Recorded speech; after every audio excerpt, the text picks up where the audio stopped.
Governor Eno'S defection to APC sparks fallout with predecessor Udom Emmanuel. At least this predecessor did not join him. Like Okowa joined this person. Oborovori. Akwa-Ibom State Governor Pastor Eno has summarily defected from the People's Democratic Party PDP to the All Progressive Congress APC, triggering a political rift with his predecessor and political mentor, former Governor Udom Emmanuel. The move, which took place within the last 24 hours, was accompanied by the defection of several states and National Assembly members as well as some serving commissioners. The unexpected shift has generated significant controversy within the state political landscape, especially given Eno'S emergence as governor under the PDP platform in 2023 with strong backing from Emmanuel. The former governor has publicly criticized the decision, describing it as a betrayal, not only of his personal choice but also of the people of Akwa-Ibom, who voted for Eno under the PDP banner. In a statement made available to journalists, Udom Emmanuel expressed shock and disappointment over Eno'S alignment with the ruling APC, especially during what he described as a time of intense hardship and economic difficulty in the country. He questioned the moral justification for joining a party that, in his view, has failed to adequately address key national issues such as insecurity, inflation, and rising cost of living. I'm deeply surprised by this development, Emmanuel said. This is a time when Nigerians are facing severe challenges, hardship, insecurity, and a high cost of living. One would expect any well-meaning leaders to distance themselves from the party responsible for these problems. Instead, we see the governor throwing his weight behind the same party. Emmanuel further alleged that Eno'S defection is motivated by personal political ambition, obviously, rather than the collective interest of the state. He accused the governor of seeking re-election at all costs and predicted that the people of Akwa-Ibom would resist any attempt to impose the second term without accountability. We all know the governor is desperate. He's fighting tooth and nail to secure a second term, Emmanuel said, but mark today, Akwa-Ibom people will stand against such desperation. In a show of support for members of the State Executive Council and legislators who choose not to defect with the governor, Emmanuel commended those who resigned from their position in protest. He said their action reflects integrity and commitment to democratic values. Yes, indeed, those people, they have integrity. Adding that their decision should inspire others to hold the interest of the state over personal gain. I want to congratulate the commissioners and other appointees who had the courage to resign. He stated, it shows that we still have people of integrity. Yes, who put the people first. Of course, we still do. We still really do have people of integrity. The former governor also urged PDP members and supporters across Akwa-Ibom State to remain steadfast despite the recent political shift. He assured them that the party remains strong and capable of reclaiming its leadership role in the state during the next general election. I call on PDP members not to be intimidated.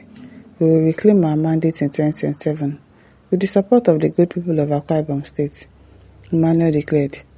The defection marks a major shake-up in Akwa-Ibom's political scene, raising questions about the future of party alignment in the state and potentially reshaping power dynamics ahead of 2027 elections. As the news spread, political analysts and stakeholders are watching closely to see how the PDP responds to the internal upheaval and whether the APC gains a stronger foothold in the South states.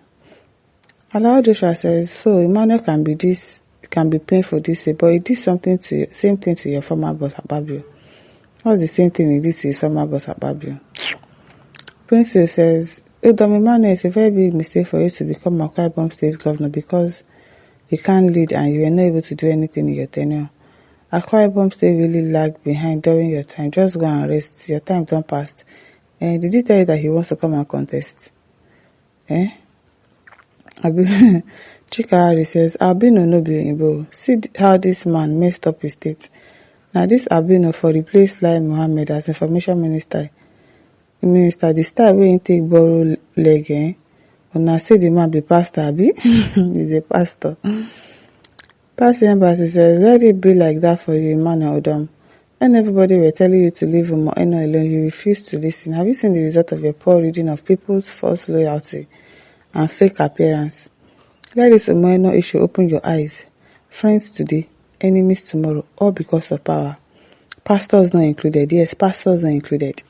If you know the kind of politics that happen inside the church, you'll be surprised. You'll be surprised. That is what, if you see what Christianity, or what we'll say religion, has turned into. You see people fighting themselves, spiritually attacking themselves inside the church because of a position.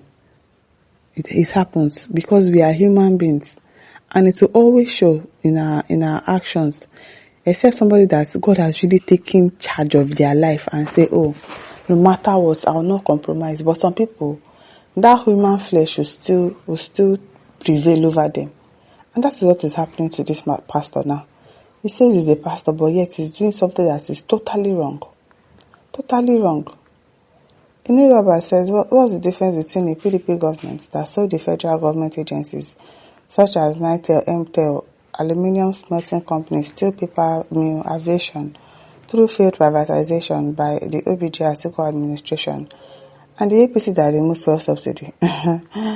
Judge Maker says, stop calling him a pastor, a person that betrayed his electorate, community, states, family, and people of Akwa-Ibom. Won't he also betray God? Of course he will. Bertrand says, Governor Eno'S defects for the sake of federal presence in the state, wallowing in poor economic development at the grassroots. Ajibade Emmanuel said, what is the significance of the title pastor now?